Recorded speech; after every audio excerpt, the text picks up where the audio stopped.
Hello guys, what's up? I hope you are doing fine. This is me, Mir Wahid, and today I am going to share some important current affairs related to JKP SI exam, VLW and Patwari और जो बाकी जितने भी exams इस साल होने वाले हैं 2022 में। ठीक है, उन सभी एग्ज़ाम्स के लिए ये मोस्ट इंपॉर्टेंट करंट अफेयर्स जो मैं प्रोवाइड करता हूँ डेली बेसिस पे 10 मोस्ट इंपॉर्टेंट करंट अफेयर। ये आप एक लेक्चर देखोगे, दूसरा पीडीएफ आपको टेलीग्राम ग्रुप में देखने को मिलेगा। वही सर टेलीग्राम ग्रुप दिया हुआ है, उसका लिंक डिस्क्रिप्शन में दिया है, तो वहाँ से आप इसको जो है क्लिक करके टेलीग्राम पे जा सकते हो, वहाँ पर पीडीएफ आप डाउनलोड कर पाओगे। ठीक है, और उसके बाद जब आप ये पीडीएफ पढ़ के उसके बाद आप क्या करना है, पॉइंटर्स लिखने हैं, वन वन पॉइंट लिखना है, किस पे पेज पे लिख कर रखना है, सो जब आप रिवाइज करोगे एग्जाम के टाइम पे, डेट शीट जब निकलेगा तब तक आपको जो है अच्छे तरीके से नोट्स जो है अपडेटेड होंगे। ठीक है, series through W S academy, one of the best platform for quality education. ठीक है, डब्ल्यू एस अकेडमी ने JKS 2023 के लिए कोर्स लॉन्च किया हुआ है, जिसका फ़ी 1000 है। फुल कोर्स आपको प्रोवाइड किया जाएगा। ठीक है, और करंट अफेयर भी आपको प्रोवाइड किया जाएगा। अभी तक अगर आपने चैनल को सब्सक्राइब नहीं किया तो यूट्यूब चैनल को सब्सक्राइब करो और बेल आइकन को भी हिट करो, सो दैट आपको रेगुलर बेसिस पे जो है लेक्चर्स देखने को मिलेगा। ठीक है, let start without wasting time. ठीक है, आज के 10 टॉप मोस्ट जो करंट अफेयर आपको देखने को मिलेगा वो यहाँ पर है, 11 नंबर पे हैं, क्योंकि पहले 10 मैंने आपको करवाया। Who has been appointed as the next chief economist of World Bank. ठीक है, जो वर्ल्ड बैंक का न्यू, ठीक है, चीफ इकोनॉमिस्ट किसको अपॉइंट किया गया, आपको बोलना है option A, that is Indermit Gill जो है, इसको अपॉइंट किया गया as a chief economist of World Bank. ठीक है, देखो वर्ल्ड बैंक पे क्वेश्चन है तो वर्ल्ड बैंक के क्वेश्चन याद रखना आपको। देखो नेट पे आपको बहुत सारे करंट अफेयर्स देखने को मिलेंगे, बहुत सारे, एक महीने के कम से कम 300-400 आपको एक एक महीने का देखने को मिलेगा। लेकिन अब वो 400 के 400 याद करके तो नहीं जाओगे। अब मोस्ट इंपॉर्टेंट 100-150 कौन से होते जहाँ से आपको 110% क्वेश्चन आपका मिल जाएगा, उस तरीके से आपको चीज़ों को कवर करना है। तो इसी तरीके से मैं आपके लिए कंपाइल करके लाया हूँ, जो जो मोस्ट इंपॉर्टेंट हैं उनको कंपाइल करके डिफरेंट सोर्सेज से ऐड करके यहाँ पर आपके सामने हूँ। तो इसको थोड़ा सा आप सीरियसली ले लोगे तो आपके लिए बहुत अच्छा होगा। ठीक है, India's first autonomous navigation facility Tihan launched in which institute. ठीक है, इंडिया का पहला ऑटोनोमस नेविगेशन फैसिलिटी, तो इंडिया का अपना एक नेविगेशन फैसिलिटी जिसका नाम रखा गया है तिहान, इसको लॉन्च किया है, किस इंस्टीट्यूशन ने लॉन्च किया है, यहाँ पर IITs का नाम दिया गया, आपको बोलना IIT हैदराबाद ने तिहान फैसिलिटी को लॉन्च किया हुआ है। ठीक है, तेहान का फुल फॉर्म अगर आपको पढ़ना होगा, technology innovation hub on autonomous navigation. T हो गया technology, I innovation, H hub, A autonomous, N हो गया navigation. First autonomous navigation facility launched by IIT Hyderabad. ठीक है, इसको लॉन्च किसने किया, IIT हैदराबाद ने। Next is what is the rank of India in global gender gap index. जहां पर भी आप इंडेक्सेस का लिस्ट देखोगे आपको टिप्स पे होना चाहिए, रैंक क्या है इंडिया की ग्लोबल जेंडर गैप इंडेक्स में, याद रखना 2022 वाला है। आपको बोलना है इंडिया की रैंक जो है global gender gap index, that is 135 India की रैंक है, ये आपको याद रखना है। 16th edition global gender gap index बहुत ज़्यादा इंपॉर्टेंट है, जहाँ पर भी जेंडर गैप इंडेक्स है, मल्टी डायमेंशनल पोवर्टी इंडेक्स होता है, ह्यूमन डेवलपमेंट इंडेक्स होता है, ये इंडेक्स आपको पता होनी चाहिए। पासपोर्ट का इंडेक्स, हैंडली पासपोर्ट इंडेक्स मैंने बताया आपको, UNDP कुछ इंडेक्स होता है, वर्ल्ड बैंक इंडेक्स होते हैं, वो आपको पता होने चाहिए। जो ग्लोबल जेंडर गैप इंडेक्स 2022 जो इसको रिलीज़ कौन करता है, सबसे पहला पॉइंट ये बनता है आपको बोलना WEF world economic forum global gender gap index 2022 को रिलीज़ किया है। 2022 में इंडिया की रैंक 135 आउट ऑफ 146 कंट्रीज, 21 में इंडिया की रैंक थी 140। टॉप किसने किया है ग्लोबल जेंडर गैप इंडेक्स 2022 में, आपको बोलना आइसलैंड ने टॉप किया है। सबसे लास्ट पे कौन सी कंट्री आई है, आपको बोलना सबसे लास्ट पे कौन सी आई है, दैट्स अफगानिस्तान। पहली तीन कौन सी कंट्री, आइसलैंड फर्स्ट पे, सेकंड पे फिनलैंड एंड थर्ड पे नॉर्वे, ये आपको याद रखना है। Next, which state has topped in innovation India innovation index, किस स्टेट ने टॉप किया है, स्टेट याद रखना स्टेट वाइज है, किस स्टेट ने टॉप किया है इंडिया इनोवेशन इंडेक्स में। आपको बोलना है इंडिया इनोवेशन इंडेक्स में जो 2021 आया है, इंडिया इनोवेशन इंडेक्स 2021 का जो रिपोर्ट आया है, उस रिपोर्ट के हिसाब से इन किस कर्नाटका ने जो है टॉप किया हुआ है। सबसे पहला क्वेश्चन यही बनता है, इंडिया इनोवेशन इंडेक्स 2021 ये कौन सा एडिशन है? ये 3rd एडिशन है। इसको रिलीज कौन करता है? आपको बोला नीति आयोग जो है एक इंडेक्स को रिलीज करता है जिसको बोलते हैं इंडिया इनोवेशन इंडेक्स। मैंने आपको क्वेश्चन एक दिया था कि नीति आयोग का एट प्रेजेंट CEO कौन कौन है, आपको बताना था कमेंट सेक्शन में। अब सबसे बड़ी स्टेट जो है जिसने टॉप किया हुआ, स्टेट्स में लार्जेस्ट स्टेट में से किस स्टेट ने टॉप किया है? आपको बोला कर्नाटका ने टॉप किया है। ठीक है, बॉटम में कौन सी आती है, सबसे लास्ट पे कौन सी स्टेट आती है? आपको बोला छत्तीसगढ़। लेकिन अगर हिल्स और नॉर्थ ईस्टर्न स्टेट्स में सबसे टॉप मणिपुर में किया है। अगर क्वेश्चन आपको पूछा जाएगा कि India innovation index among hills and north eastern states में से टॉप किसने किया? आपको बोला मणिपुर ने टॉप किया है। यूटीज़ की बात करेंगे तो जम्मू कश्मीर भी यूटीज़ के अंदर आता है, तो आपको बोलना है यूटीज़ में से चंडीगढ़ ने जो है टॉप किया है इंडिया इनोवेशन इंडेक्स, और इस इनोवेशन इंडेक्स को रिलीज नीति आयोग ने किया है।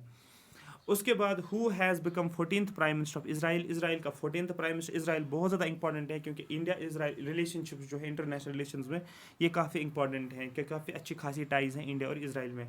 तो 14th prime minister of Israel कौन बना है? आपको बोलना है उसका नाम जो है दैट इज़,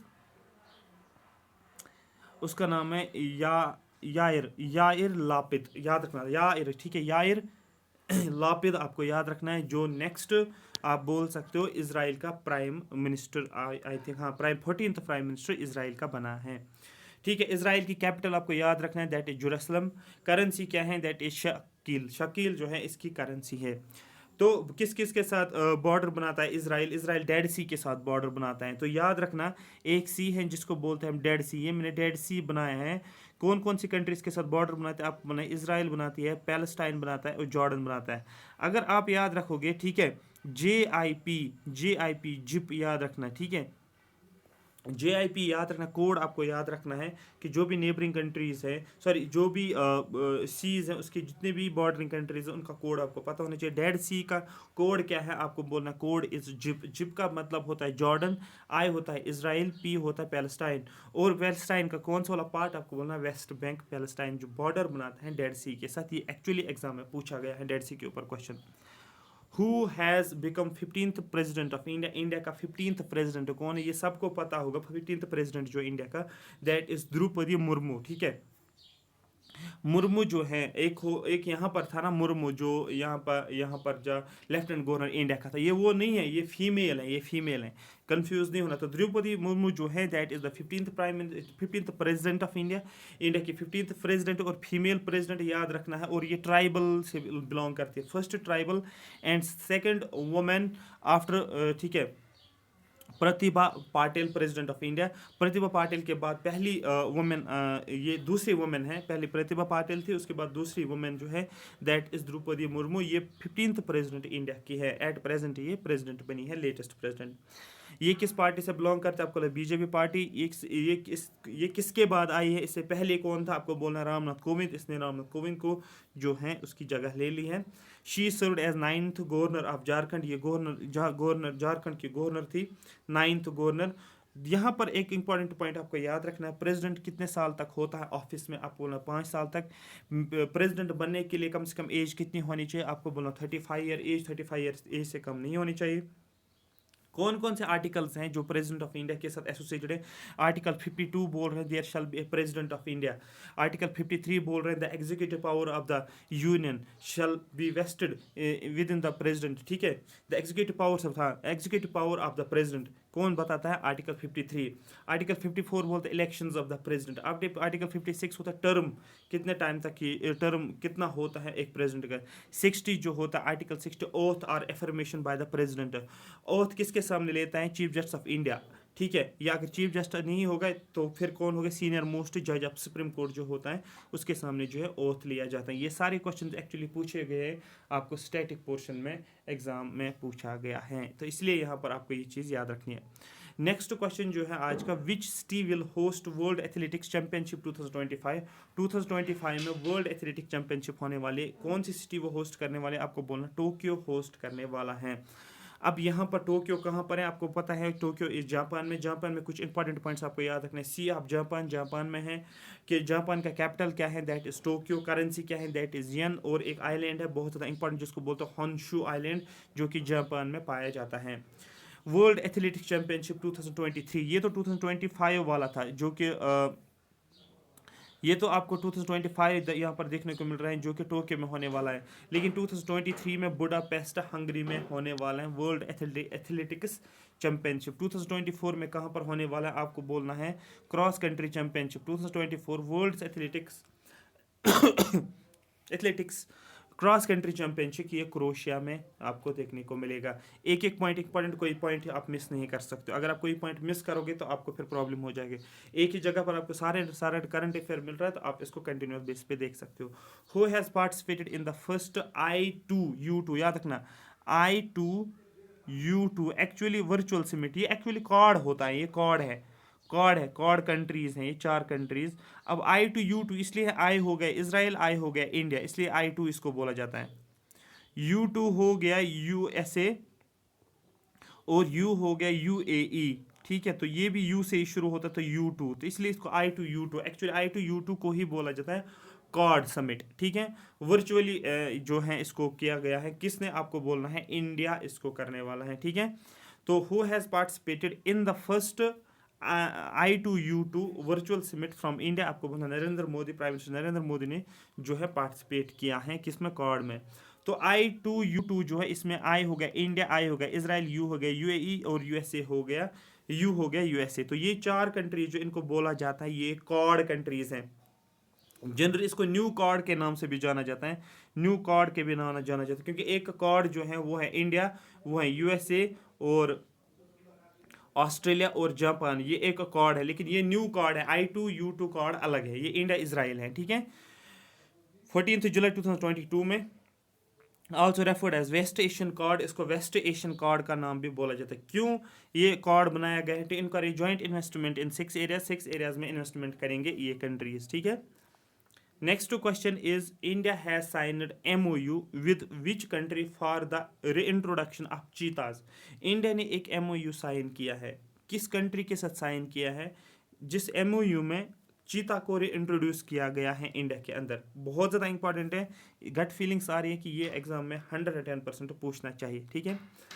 तो यहाँ पर फर्स्ट 8 चीताज, तो आपको बोलना है नमीबिया से, जो साउथ अफ्रीका से कुछ क्या बोलते हैं उसको, चीताज लेकर आए और उसको इंट्रोड्यूस किया गया, ठीक है।